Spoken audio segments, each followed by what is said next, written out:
ऐसी भी। क्या हुआ जी, इतने घबराए हुए क्यों हो? रश्मि की माँ ने पूछा। दरवाजा बंद करो, पहले फिर बताता हूँ, कहते हुए अशोक जी ने दरवाजा बंद कर लिया। अरे बाहर मेहमान है, बेटी को हल्दी लग रही है, मेहमान क्या कहेंगे, कुछ तो बोलिए। भगवान के लिए मेरा दिल बैठा जा रहा है, कैसे बोलूं समझ नहीं आ रहा। पर हुआ क्या? हे भगवान, आपकी घबराहट देख के मुझे भी बहुत बेचैनी हो रही है। रमा की माँ, लड़के वालों का फोन आया था, घर बुलाया है, बोला जरूरी बात है। मुझे तो चारों तरफ सिर्फ अंधेरा ही दिख रहा है, कहीं उन्हें रमा का सच ना पता चल गया हो, फिर हम क्या करेंगे। हे भगवान, तीसरी बार शादी कट गई तो फिर हमारी बेटी घर पे ही रह जाएगी। 32 साल की हो गई है। रमा समाज में किसी को मुंह दिखाने लायक नहीं रहेंगे, और रमा तो पहले से ही शादी के खिलाफ थी। हे प्रभु, अब बस बहुत हुआ, कब तक उस गलती की सजा हम लोगों को देगा। अब तो ये अंधेरा हमारे जीवन से हटा दे। तुम चिंता न करो रमा की माँ, मैं अपनी बेटी के जीवन से उस अंधेरे को हटा के ही रहूंगा, बदले में चाहे जो कीमत चुकानी पड़े। मैं जाता हूँ, तुम यहाँ सब संभाल लेना, बस किसी को भी ये पता न चले। जी ठीक है, पर बात बिगड़े ना बस, रमा की माँ ने कहा। अशोक जी जैसे ही लड़के वालों के घर पहुंचे, उनके अंदाज बदले हुए थे। मानव के पिता ने कहा, अशोक जी बाहर आइए, बात करते हैं। जी जरूर आइए, कहिए क्या कहना था। जी हमें रमा का सच पता चल गया है, और इसी की वजह से उसकी पहले भी 2 शादियां कट गई थी। क्यों, सही कहा ना मैंने? सर झुकाए हुए अशोक जी ने स्वीकृति में सर झुका लिया, हाथ जोड़ के खड़े हो गए। सिर्फ इतना बोल पाए, रमा निर्दोष है, और रो पड़े और बोले अब हमारी रमा निर्दोष है, और रो पड़े और बोले अब हमारी इज्जत आपके हाथ में है। सिंह साहब, रमा को हल्दी लग चुकी है, कल बारात आने का मेहमान और मानव का रमा इंतजार कर रही है। हाँ सही कहा आपने, पर हम भी मजबूर हैं, समाज ऐसी लड़कियों को कहाँ स्वीकार करता है। हमारी एक शर्त है, जो आप पूरी कर दें तो जी कहिए ना, मैं हर शर्त मानने को तैयार हूँ। ठीक है, फिर आप अपना बंगला हमारे बेटे के नाम कर दीजिए, और सड़क वाली जमीन भी। वैसे भी आपका बेटा तो कौन सा इस छोटे शहर में रहने वाला है, आगे चल के वो किसी और को बेच दे, इससे अच्छा कि आप हमारे नाम ही कर दीजिए। पर अच्छा ठीक है, लेकिन बारात आने पर ही मैं ये पेपर साइन करूंगा। ठीक है, पर ये बात हमारे और आपके बीच ही रहनी चाहिए। अशोक जी घर आने लगे तो पलट के सिर्फ इतना कहा कि मानव को ये बात कभी भी ना पता चलने पाए।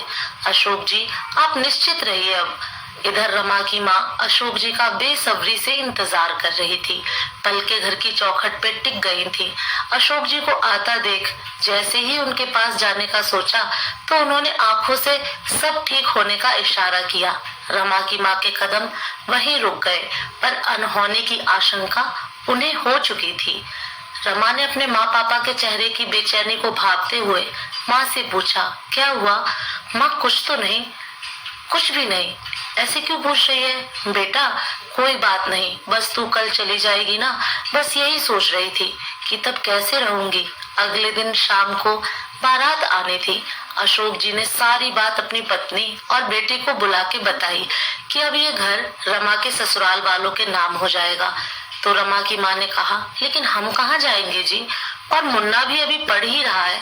कोई बात नहीं माँ, दीदी की खुशी से बढ़ के ये घर नहीं है हमारे लिए, और 1 साल बाद तो मेरा MBA पूरा हो जाएगा, तब हम नया घर ले लेंगे, तब तक कहीं किराए का घर देख लेंगे। इतना सुनते ही रमा की माँ रोने लगी। किस बात की सजा मिल रही है हमें? काश वो अंधेरा आता ही ना हमारे जीवन में। दरवाजे के बाहर रमा खड़ी सारी बातें सुन चुकी थी, अब सच्चाई उसके सामने थी। बारात दरवाजे पर थी, तभी मानव के पिता ने अशोक जी को बुलाया। अशोक जी जैसे ही उनके पास गए, उन्होंने तुरंत पूछा, काम हो गया तो आगे की बात करें। तभी पीछे से रमा की आवाज आई, हाँ हो गया अंकल जी, पुलिस खड़ी है आपके स्वागत में। मानव के पिता का गुस्सा 7वें आसमान पे था। उन्होंने बोला, लड़की तुम्हारी इतनी हिम्मत कि हमारी बेइज्जती करो, चरित्रहीन कहीं की, इसलिए 2 बार तेरी शादी कटी, तुझसे कौन शादी करेगा जो पहले ही अपनी इज्जत गंवा चुकी हो। वो तो तेरे बाप पे तरस खा के हम तैयार हो गए थे शादी के लिए। अगर तेरा सच यहाँ लोगों को पता हो जाए तो कोई तुझसे शादी नहीं करेगा, जीवन भर कुंवारी ही रह जाएगी, समझी। फिर तो बहुत अच्छी बात है। अगर कोई 12 साल की उम्र में मेरे साथ हुए जबरदस्ती को मेरे चरित्र से जोड़ के देखता है, अगर किसी महिला का बलात्कार होने से वो चरित्रहीन और अशुद्ध हो जाती है तो नहीं करनी मुझे शादी ऐसे इंसान से जिसकी सोच इतनी घटिया हो। और ये सच्चाई मैंने खुद बताई थी मानव को, ताकि वो किसी अंधकार में ना रहे। रिश्ते की शुरुआत सच से हो, पर मुझे नहीं पता था कि आप बाप बेटे सच जान के उसका ऐसा फायदा उठाएंगे। और हाँ, अब पुलिस को ये भी बता दीजिएगा कि मानव की पहली पत्नी 2 दिन में ही क्यों दुनिया छोड़ के चली गई थी। अशोक जी रमा की तरफ देखने लगे तो रमा ने कहा, पापा मैंने ही मानव को अपना सच बताया था और इन लोगों ने मानव की पहली शादी की बात हमसे छिपाई थी। पापा ये घर आपका था और आपका ही रहेगा। मां रो नहीं, तब मैं छोटी थी, मुझे चारों तरफ अंधेरा और हर कोई गलत ही दिख रहा था। जिसने जैसे बोला मैंने वही किया और गलत के लिए आवाज नहीं उठा पाई। पर अब नहीं, अब मैं गलत बर्दाश्त नहीं करूंगी। क्यों?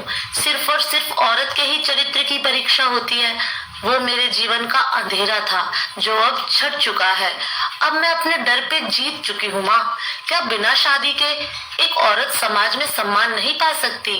क्या औरत सिर्फ शादी करके ही पूरी हो सकती है? नहीं ना, मैं इस विवाह से इनकार करती हूँ।